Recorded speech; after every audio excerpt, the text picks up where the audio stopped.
What is up, everybody, and welcome back to another Kentucky Derby Trail update with these two guys here. Boy, they look good. They look ready. Magic got in literally as the intro was playing. He came in, and Jared and I think Jared even beat me here today, so good job for Jared. All right, Jared, we got a lot of things going on. We got a five-way shake for Collaborate. We got some other claims that I'll get to after that shake. And then we'll just give a Derby update. But just to start off, pretty excited weekend last weekend, right? Oh, man, yeah. First of all, anytime I could talk Derby stuff on Tuesday morning, sign me up. But no, I mean, I think we saw – I said it on Blinkers Off that I thought we would see the Derby winner in the next 2 weeks, basically meaning last weekend, this weekend, and then coming up, obviously, to the Rebel. Someone's going to have to bump Essential Quality. I think he's my Derby pick at this point. I think I've been saying Life is Good, and I'm gonna bypass that. I guess I could change it back after this weekend. But Essential Quality, man, he just kind of feels like it's finally time for Godolphin, for Tapit.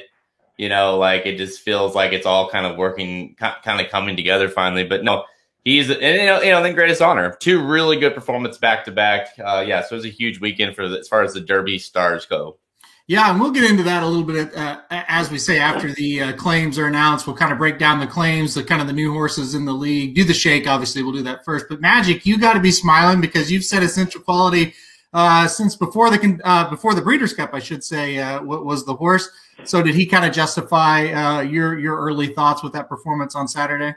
Yeah, absolutely. I thought he was great. For me, it was a matter of if the Kentucky Derby is going to be his third start, and that's usually when horses fire their best effort, and Brad Cox is the type of horseman who works backwards and say, okay, how do we get him there? You and I, even before the issues with the Southwest Stakes, were thinking, oh, listen, the Bluegrass Stakes makes sense. He loves Keeneland. Timing-wise, it works out where when he gets his first race in, he's got plenty of time built in for that second start. So you could have really, if the time to beat Essential Quality was really here, because this is his first start back after a layoff. A lot of times you see horses that are, even when they're 2-year-old champions, they struggle. You saw what happened with Bequist and the Devona Dale. So the fact that he won wasn't fully cranked. And then, you look at the Bluegrass, he loves Keeneland. And then the Derby, I mean, this is just, things are all lining up for him, which is very difficult to do. And Cox said afterwards, they're just going to wrap him in bubble wrap and save him for the next race. So good news on that front.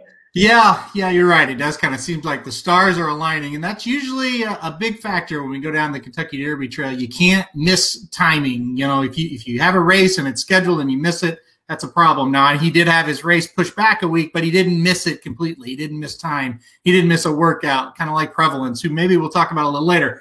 All right. Without further ado, I've got the shake hat here, the Racing Dudes shake hat. We have a five-way shake this morning for the Saffie Joseph Jr. as he's joining us here to the right of me right now. A five-way shake for his Collaborate, who was a very impressive maiden special weight winner on Saturday. We'll talk all about him, our thoughts about him, after we conduct our business. It's a five-way shake, so we're going to do the shake first. Here's the hat. Here it is. Wait, you got to play the video. Oh, no, I forgot the video. Okay, hold on. Let's Come on. And it's the best thing I saw. Okay, hold on. Now, we're going to conduct the five-way shake for Collaborate.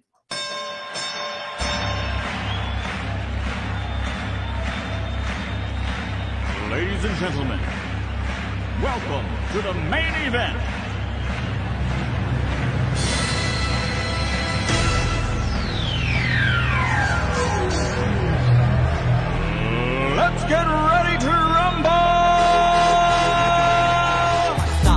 collaborate and listen. I sit back with my brand new invention. There it is. The video created by Jared this morning, and I almost forgot. I almost played it at the first to open the show, but I thought, no, that'll be really good there.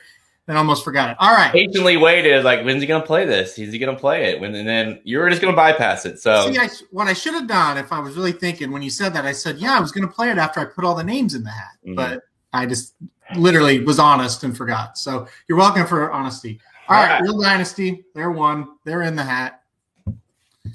Uh-oh. John and Ryan, who are really upset they lost the last shake for the first time ever.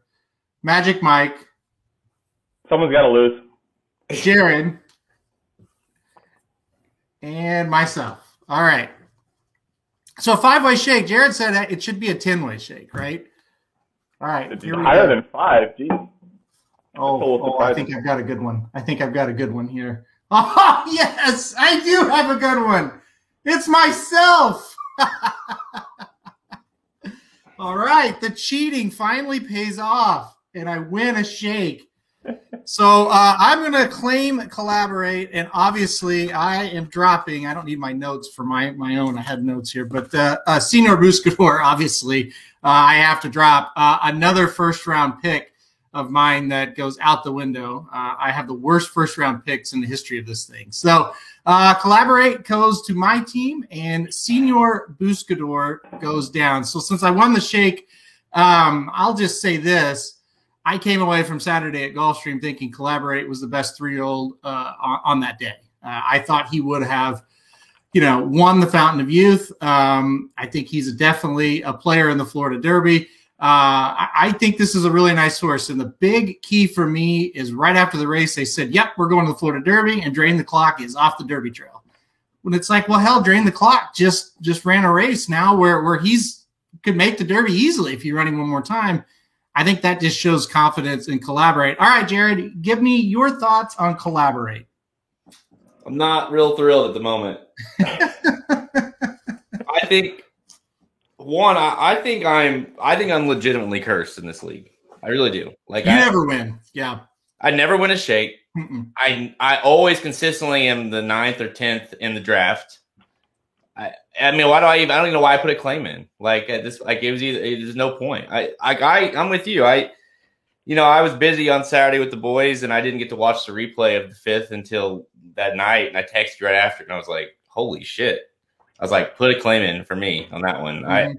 I just think the way he did it, it was under wraps. I agree. I think he would have won the Fountain of Youth.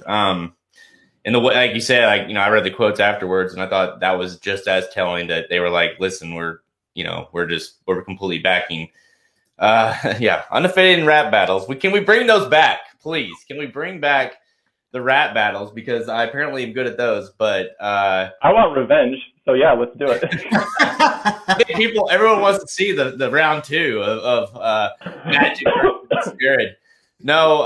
The only thing that's going to secure my curse in this league is if Highly Motivated sucks this weekend. If that happens, then it's like this will probably be my last year playing, because only you could have such a terrible first round draft pick, absolutely horrendous, and I'll just go get Collaborate now, and you win a 5-way shake. Like, it's just bullshit. Yeah, listen, I really haven't had the best of luck with shakes either, so I'm very surprised. And listen, as bad as my team is, losing 20 points is not a good thing for me either. So you're gonna, like we talked last night, you and I. Worst case scenario is you're at minus 15 net, because he's gonna run them in the Florida Derby. Yeah. Best case scenario is you're running at least probably 2 Triple Crown races, Derby, Preakness, Belmont. So you gotta think if they are this high on this horse right now after breaking his maiden, that they're gonna try to, even if things maybe don't go great in the Florida Derby, they're gonna try to get him in the Preakness. That's because they obviously think this horse is extremely good, and when the time's right to kind of get this horse in big races, they're gonna do it. Yeah, there's no question about it. They think the world of this horse. Magic, kind of go over your thoughts of why you guys tried to claim Collaborate. Well, our team sucks, first of all. That's the number one reason we tried to claim him. Listen, if you listen to the Magic Mike show that we did yesterday, Mike and I are in pretty good agreement that the Florida circuit isn't nearly as strong as we thought it was going to be this year. We have a lot of questions about the horses that are there, and the simple fact, like Jared brought up, that as soon as Drain the Clock was done, or I'm sorry, Aaron, as soon as Drain the Clock the race was over, they were like, he's going back. This horse got second, and meaning there was only one horse better than him there that could theoretically go to the Florida Derby. For them to pull the plug so quick and then say that this horse is coming in was a huge sign to us that they're reading the tea leaves of the Florida circuit gone. This is pretty winnable. Like, we could win this with a horse that just broke his maiden. So I like that they have that. The horse that is the top right now, Greatest Honor, doesn't have the running style that's going to compete with Collaborate. He likes to come from way off. Collaborate's a front runner, so he's got that working for him too. A couple things that I liked about Collaborate as well. I like whenever a breeder sells the horse for a really high ticket and buys back into it. So they sold Three Chimneys Farm bred this horse. Yeah. Sold him for $600,000, and E5 Racing was one of my favorite ownership groups. E5 bought into the horse with Three Chimneys, so that was a big sign for $600,000. And then I like to do a lot of breeding checkup to see, this horse, how does it look? The big reason we didn't go after Nadal is because he was bred on the same cross as Mucho, who we drafted in the first round and never ran a lick for us. So we were very scared off by that, but Collaborate's got some good breeding here by Into Mischief out of a Quiet American mare. If you go back just a little bit further, this is basically the same cross that has given you Kofefi, who's a Grade 1 winner, Conquest Enforcer Largent, and a horse named Mandaloon, who's doing pretty well down at Fairgrounds right now. So good breeding here, good pedigree if you really expand out and look at the overall larger family. So a lot to like about Collaborate, unless you're Jared and I, and you just can't win these shakes. Yeah, sorry about that, guys. You think Slim is wondering who's gonna do Known Agenda here? Like, so nobody has claimed Known Agenda today. So that's a very good segue, though, Jared, because I've got 4 other claims to announce right now. None of them being Known Agenda. You guys make that face. Wait till I read these. All right. So there's 4 other claims that did not put in a claim for this horse, or are there some of these also, like, if we don't get that horse? That was my question too, yeah. Only one of the claims was also in for Collaborate. Okay, and I'll read that one first. The other 2 teams put in claims for horses, but did not put in a claim for Collaborate. To make that very clear. That was a very good question. Real Dynasty, they were in on the Collaborate claim. They need to drop 10 for 10. So I get it. Yeah, you need to make a claim. 10 for 10, he's nowhere to be found. They claimed Helium. And to be completely honest with the audience, I thought, I think I know Helium from Woodbine, maybe. So I looked him up, and sure enough, at 10-18, that's October 18th, Helium won the display stakes at Woodbine. Hasn't been seen since, working out right now. Magic, I guess I'll go to you since you're a Woodbine guy. What are your thoughts on this claim of Helium? Well, of all the Mark Cassidy horses to come down from Woodbine and make an impact on the fantasy league, I didn't think this was going to be the one that did it. I don't know about this one. This is an interesting one. Didn't they just claim Soup and Sandwich too? Like last week, another questionable claim, and another Mark Cassidy horse. Yeah. Jared, I'll kick to you real quick. Had you heard of Helium before I just said his name? To be completely honest, I did. Like I knew that name. Like I know I've seen it, but I could not have told you where he ran. I could not have told you who trains. Nothing like that. Honestly, my mind went to turf for some reason. So I don't know. Maybe that's a turf horse. Well, it's a Woodbine horse, so synthetic. Is where he's been. So I mean, I that makes sense.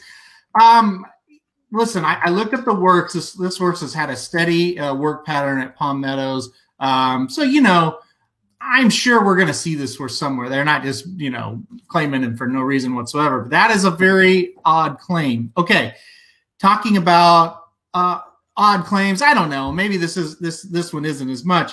From Paul. Paul has claimed Promise Keeper, and he has dropped Prate. So Promise Keeper heading to the Tampa Bay Derby this weekend. So that kind of makes sense. Jared, we'll kick to you first because we talked about Tampa Bay Derby on the show a couple weeks ago. Does Promise Keeper fit that mold of a Pletcher horse that's going to go over there and win that race? Yeah, in some ways he does. I don't necessarily hate that I'm kind of to the point now because I've just the Pletcher horses just seem for me to be. I mean, I've got 2 on my team that just suck, and I feel like Magic I don't need to rub that in anymore with his their first round pick, but it just feels like I don't know, like I think I'm burned enough on Pletcher this year where I'm just like I can't figure out which horse is good of his, and so I'm just gonna. Me too. I thought about that because obviously you like the quick result or the quick turnaround. You make a claim, he runs this weekend. Worst case, you're minus 15 on the claim. Or best case, like you say, you maybe finish second and you make money or you make points. And if you win, obviously, you're in the Derby. So I get that. I don't know. Like to me, I just was too pessimistic with these Pletcher horses that it makes sense from a standpoint, but I didn't want to touch them. Yeah, to be fair with this claim, Promise Keeper definitely gonna show up there and should be.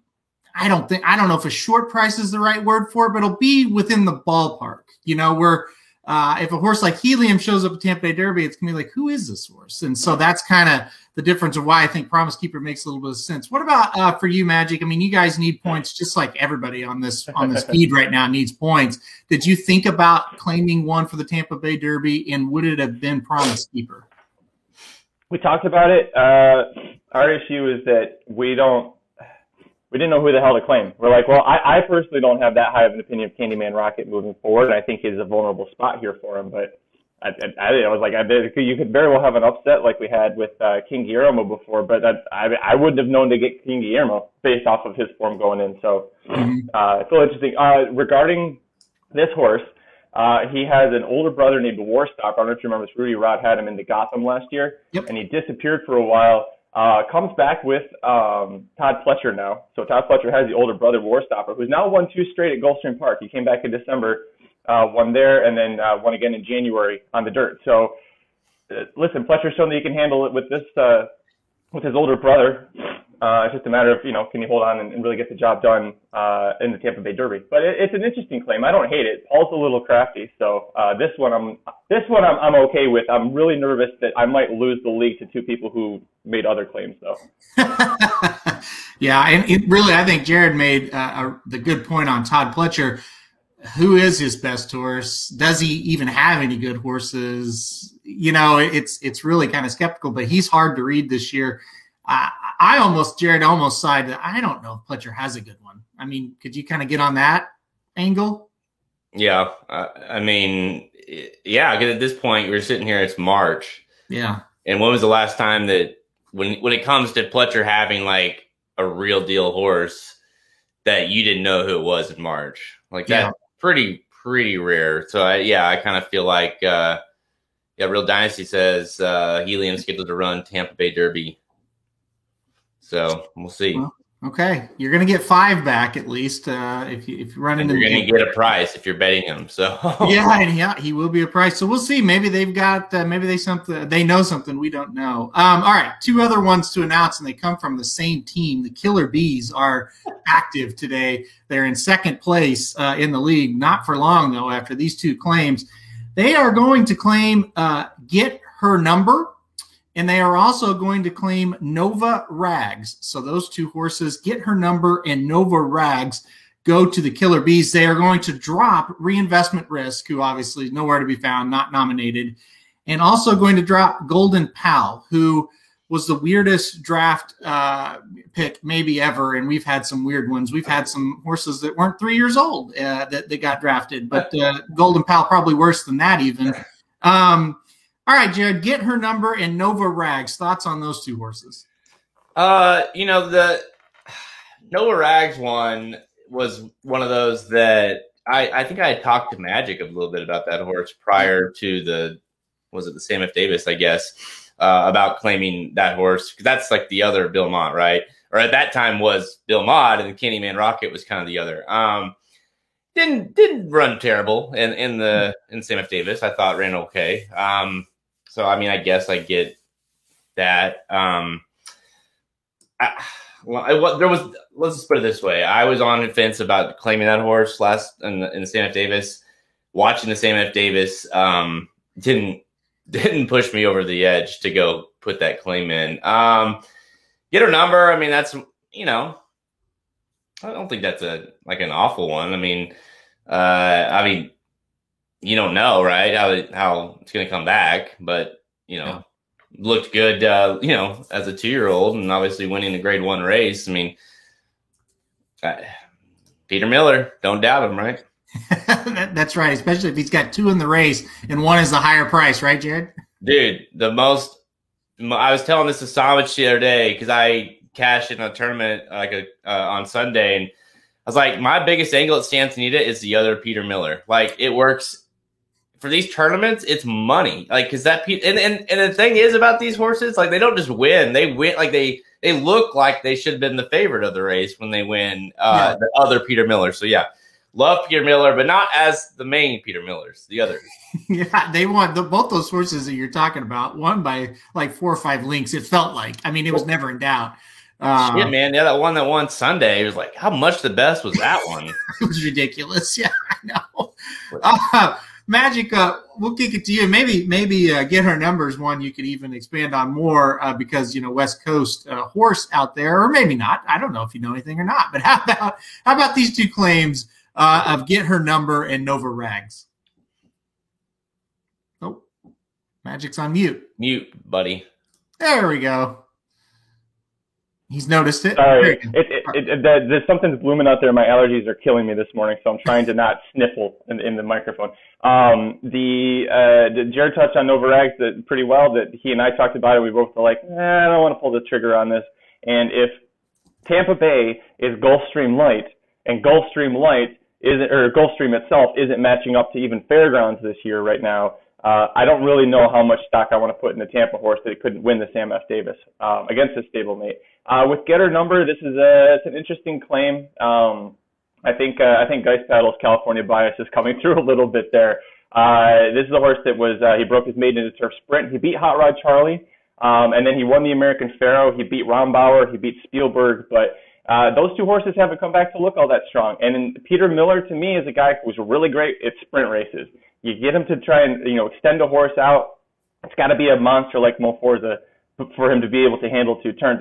Peter Miller really isn't that good routing. I think his numbers are like 12% with a 70-cent ROI. They're really bad compared to his sprint numbers. So I'll be curious to see what happens with this horse. He's bred to be able to handle it, but I just don't know that he's fast enough or really talented enough to be able to make an impact against Life is Good, Medina Spirit, the Great One is one Aaron and I are both really excited about. So I don't know about this one.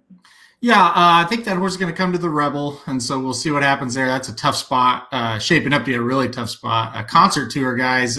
Let's just transition into the Kentucky Derby talk in general because that's all the claims. Concert Tour, to me, that kind of is my under-the-radar horse that I don't know that he's going to be under the radar very long. I think he's starting to become that Baffert that might be the best. Jared, what are your thoughts kind of on that under-the-radar type of horse right now? And I think Concert Tour does qualify at this moment if that wants to be your pick. But somebody that's, you know, maybe in that 6 to 20 range that you think is getting ready to jump up. Boy, you know, yeah, Concert Tour would be one that just is consistently kind of being underlooked in terms of considering it's a Baffert, considering I think he's about to go win the Rebel. If he can get Spielberg to run that good in the Southwest, he can get that horse to run. One thing about that is, do you guys think, just kind of to pivot a little bit, do you think that being that essential, we have such a strong horse that's going to be in the Kentucky Derby that's not a Bob Baffert horse, is that going to limit, because we're used to seeing Bob Baffert bring in like one of his big time horses that sometimes need points.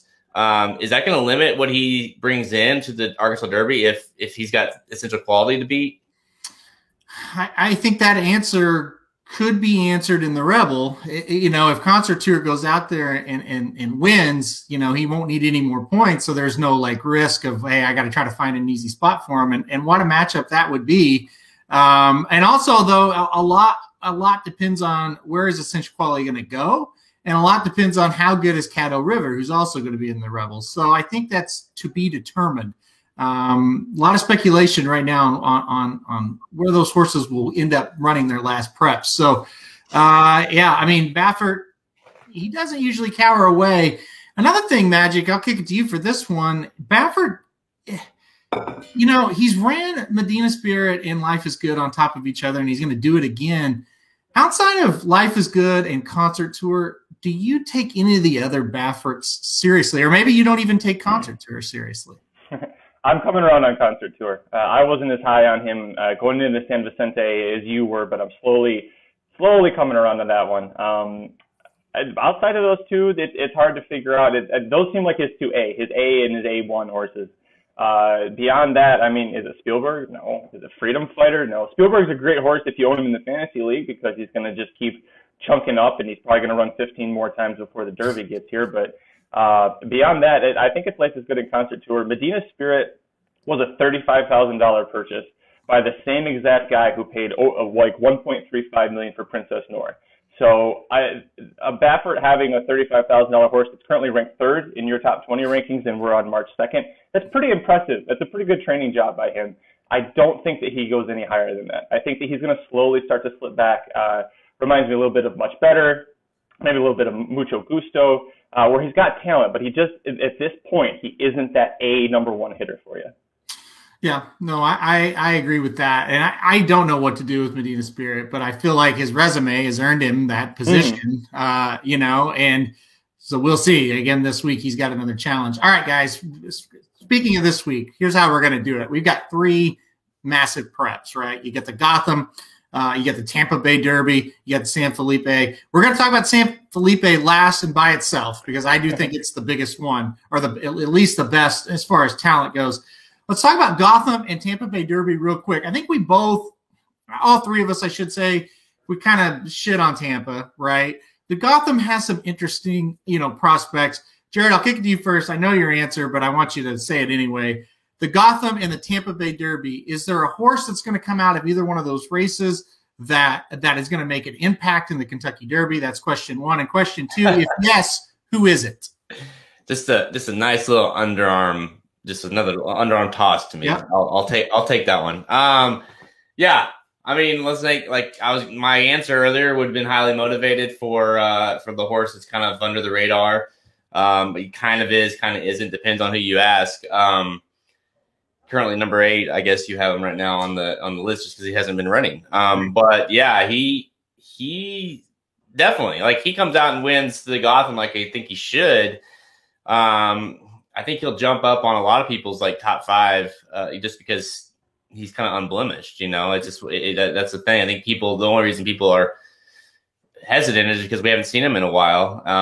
And obviously Chad Brown, not necessarily known for getting Derby type horses to the Kentucky Derby. So that's kind of the other thing. You don't know how far he's going to go, but obviously the Gotham being a mile helps. So yeah, the Gotham to me is a huge race just in terms of.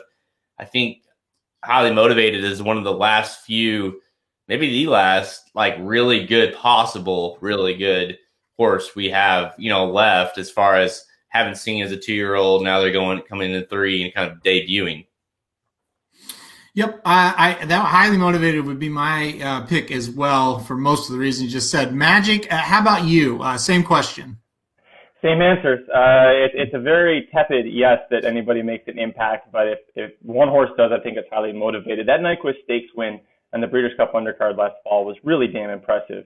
Chad Brown is one of those trainers that is in a really bad slump right now. We saw it again last week in a Gulfstream, but you have to believe that eventually he's going to get out of it and get back to a higher percentage like he's used to. So if anyone makes an impact, it's Highly Motivated, but it's just it's hard to say that a one-turn mile race in March, you're like, yeah, that horse is going to go on and challenge for the Kentucky Derby. So that's why this is the only one that interests me. Yeah, for sure. And I think you look at the Tampa Bay Derby field, we kind of know what that is. And you look at this Gotham, and it's like, well, Baffert's going to have Freedom Fighter. But I think everybody on this show knows that horse is not going to be a factor. He's not going to be able to go a mile and a quarter. He might be a factor if he wins here as far as the pace of the Derby, and that's something Slim might be able to get into a little bit later on as we get the field. But yeah, Highly Motivated for me. Same barn, Michael Myers wants to know, anybody like risk-taking? Yeah, I like him underneath. I don't think he's like a legitimate win prospect, but we'll see. The Withers is coming up. It's a 1.125. And horses like risk-taking and Greatest Honor, that 1.125 is going to make them look better. That's the theory with the breeding. So we'll see what happens there. You guys, Jared, you like risk-taking at all? Yeah, I like him. I think the Withers was pretty impressive, going to the Wood after that. Probably just a little, like, he's one of those, I feel like we're starting to, like, we're at the point now in the Kentucky Derby with the new point system that that's why people like these claims I don't always understand, because it's just like, we kind of have an idea of who wins these races now and what kind of horse wins these races. And it's just hard to get a horse like Risk Taking to win the Kentucky Derby. Mm-hmm. But I think underneath, he's definitely a player. Maybe, he goes and does the Preakness or something like that, maybe as well. But Belmont, I mean, hell, I think he's one that's kind of emerging at the right time, for sure. But don't you guys side note, like when you put in a claim, I get like Saffie Joseph isn't necessarily like the guy you think of winning the Kentucky Derby. But when it comes to the connections and it comes to the breeding and it comes, you know what I mean? Like sometimes you look like, say, Get Her Number. It's like, do you really, like, I'm trying to envision seeing Peter Miller winning the Kentucky Derby with the sprinter, basically. Mm-hmm. You know what I mean? And it's just kind of like, so when it comes to making claims, I always think like that. Do you guys do that too? Yeah.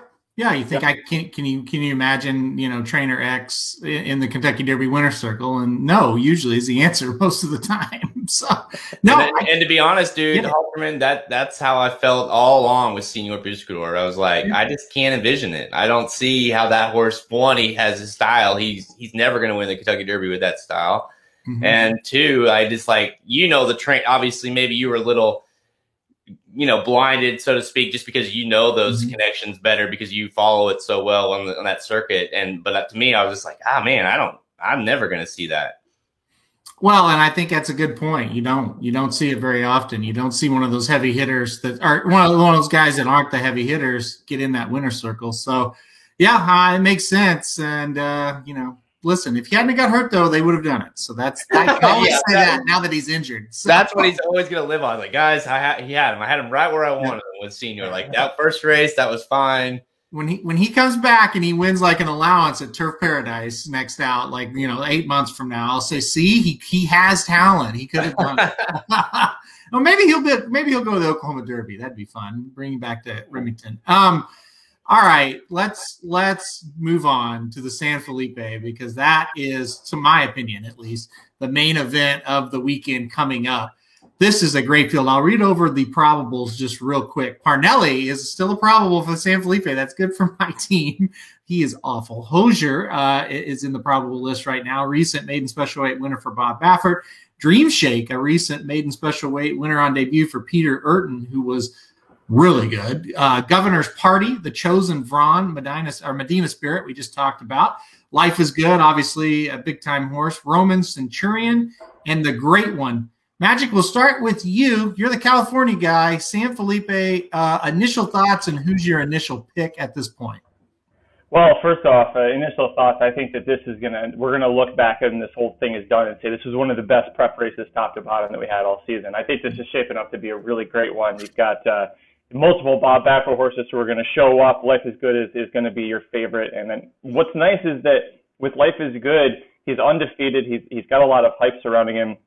And he's, even with all these great horses he's going to face, he's going to take a lot of money. And there's no value on him. So if you were trying to make some money, you've got a shot, because this is a horse that some people are starting to question. Can he handle going a mile? And a mile and a 16th he could probably do, but could he do a mile and an 8th? Can he do a mile and a quarter? Big questions. A couple people in California think that he's going to ultimately be best as a miler, probably a one-turn mile. You could see him as a 4-year-old really shape up there. But you and I think both are really excited about a Louisiana bred named The Great One.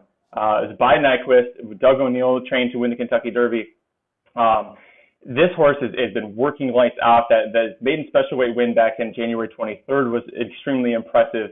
There's a lot to like about this horse, and especially because his trajectory is doing this, right? He almost wins the Los Al Futurity as a maiden against Spielberg, and we all laugh. We're like, God, I mean, Spielberg won that, and that was a terrible race. The problem is Spielberg's here. The Great One's doing this, we hope. So the Great One, at least as far as the price perspective, this is where I'm looking. All right, Jared. So San Felipe, initial thoughts for you. And one thing that Magic said, he pointed out that the Great One is a Louisiana bred, and it reminded me of what you just said. Can you imagine a Louisiana bred in the winner's circle of the Kentucky Derby? But anyway, Jared, the San Felipe, first thoughts. Well, to that point, you can't, but then you're like, well, it's Doug O'Neill. He's done it before. We've seen, so it gives you a little more, and obviously knowing how the horse was named, and obviously they believe the horse was good. So there's a little bit there. But no, from this race every year, like I don't need to tell you guys, other than 19 when it didn't run, it's just consistently top to bottom proves to be if not the top, one of the top races preps we have all year. Authentic won this race last year prior to, of course, the Derby getting pushed out, but he still won the Derby. Bolt D'Oro technically won, I guess. Well, McKenzie technically won. Bolt D'Oro won, which was one of the more unbelievable San Felipes probably ever. Mastery probably would have won the Kentucky Derby had he not got hurt after the race. Dortmund obviously would have, was Baffert's top horse other than, a horse named American Pharoah. So yeah, I mean, this California Chrome wins this race, and that's kind of really the start of California Chrome, kind of like everyone kind of like, oh wait, hang on. He is the real deal. So yeah, yes, Pioneer Niles, AP's sire, so again, I don't need to keep going, but this race, even Bob Baffert has one in here, like Life is Good, and he wins like he should. It's like, yeah, I mean, this is just, look at the blueprint, so to speak. This is the blueprint for what we see in the past with these really good Baffert horses. So I think Life is Good. This is not only should he win, but I think this is going to stamp himself even further as okay, this is the real deal. This is the horse that Essential Quality has to beat if he wants to win the Kentucky Derby. Yeah, and hopefully that. Well, it's weird. You want that star-studded matchup, but at the same time, you kind of hope Baffert loses, and so it's a weird thing. But Life is Good versus Essential Quality. If they both go in there undefeated, the Kentucky Derby, that is quite the race. So that would be fun to see for sure. And it's Cox versus Baffert. So all of a sudden, they're playing on a level playing field. So anyway, all right. Okay. We always end these shows with the same question, and we'll do it here, even though I kind of think I know the answer to one of them, but it's still tradition. As it stands right now, we'll go to Jared first. Who is your Kentucky Derby pick and your Kentucky Derby long shot? Well, my pick has changed. I have been on Life is Good. I've changed into Essential Quality. I did that the moment I saw that race. I thought, okay, this horse, this just feels like the making of he's gonna be tough. So he's my pick, and if I can lock in my odds on Highly Motivated, I will do that today for my long shot, because he won't be a long shot after Saturday. I hope he will be a long shot if he doesn't win. It'll be a long shot to make the race. So I'll go Highly Motivated. Another, that's how much I like that your fucking horse, Collaborate.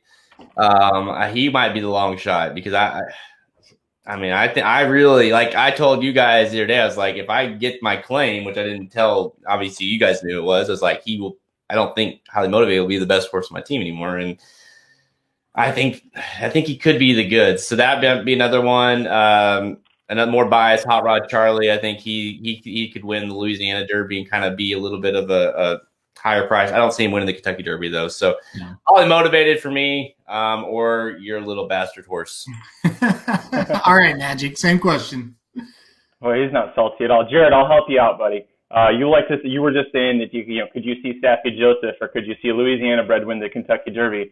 Can you see 3 years after Justify broke the curse of Apollo, Collaborate breaking the curse of Apollo? Because that's what he'd have to do. He didn't debut until February of this year. So Just think about that one. It's okay. You and I are going to be okay. Aaron's first round pick, has dropped off the board. We're going to be okay, buddy. Obviously, Essential Quality's been my pick. I'm going to stay with him as my top one. You're going to think I'm a homer. I'm going to say Midnight Bourbon's my long shot because he's got the running style that wins the Kentucky Derby, which is to be up front and kind of press the pace, and he has the breeding to handle a mile and a quarter. My co-host Mike Somich might not agree that. Can you imagine Steve Asmussen winning the Kentucky Derby? But it's not on turf, so at least Mike will think he has a shot to win it. But the way that he won the LeCompte was getting lone speed. The Risen Star, he had a sprinter up there, and he had to do the dirty work, and he didn't fall off that bad. Mandaloun is extremely tough. Proxy is extremely tough. Hot Rod Charlie is going to be extremely tough when it comes to Louisiana Derby. If Midnight Bourbon can get the same pace setup they had in the LeCompte, I think he's got a strong shot to win that, and I think it sets him up really well for the Kentucky Derby. So give me Essential Quality to win. Price play, give me Midnight Bourbon. Yeah, it's weird. We're in a year where Louisiana looks pretty darn good. And I say that as I'm going to tell you Essential Quality is my top choice now. And Proxy, I'm going to those. I really think that trio down there in Louisiana is pretty damn good. Like Mandaloun, I think he's got a shot. Midnight Bourbon is who I like least of the three, but still I think he's good. And I think Proxy, and you kind of talked about with the Great One, and I'm going to talk about with Proxy, I think he's just building blocks. He's getting better. He's goofy. We got to get him. We got to get his mind right. But when he does, I think he's got the talent. So Proxy is my long shot. Essential Quality, obviously, top choice as of right now. But listen, we got a big weekend ahead. Like I said, we'll see what happens with Life Was Good. So this week we're going to be loaded with shows. You got the Rocket Hour Wednesday, Thursday, and Friday. Blinkers Off will be Thursday, Jared. I'm guessing we're going to do Gotham, Tampa Bay Derby, and San Felipe in depth, and then we'll do the rapid fire like we've been doing. So look out for that. Magic Thursday, Magic Mike show. What's going on with it? Do you know where you're going yet? Oh yeah, we are going to Santa Anita. Yeah, the car between you got the San Felipe, you got the Kilroy Mile, which is a Grade 1 turf race that a lot of big stars are coming out, and then you got this boy Tiz the Magician in the big cap on Saturday. So facing Jared's boy Maxfield. So. I'm glad that Jared didn't beat me for the claim here because he's going to beat my ass on Saturday. But I really hope that Tiz the Magician gets second behind Maxfield. To finish second to that horse would be a true honor. So, and a nice paycheck. It'd be a nice consolation if we could get some legacy points that actually goes into the league for you stealing this horse. Like if Max, I would like to get something out of that. So. Well, I'm going to go with your boy over Magic's boy and the Santa Anita handicap. I don't think Tiz the Magician is ready for Maxfield. Anybody else, but not Maxfield. Nope. Maybe not anybody else either, but especially not Maxfield. It's going to be a really fun week. What about a live show on Saturday? Should we do? I would really like to watch Magic watch the Santa Anita handicap. Like I think that would be worth coming on. 3 preps. Should we do a live show Saturday?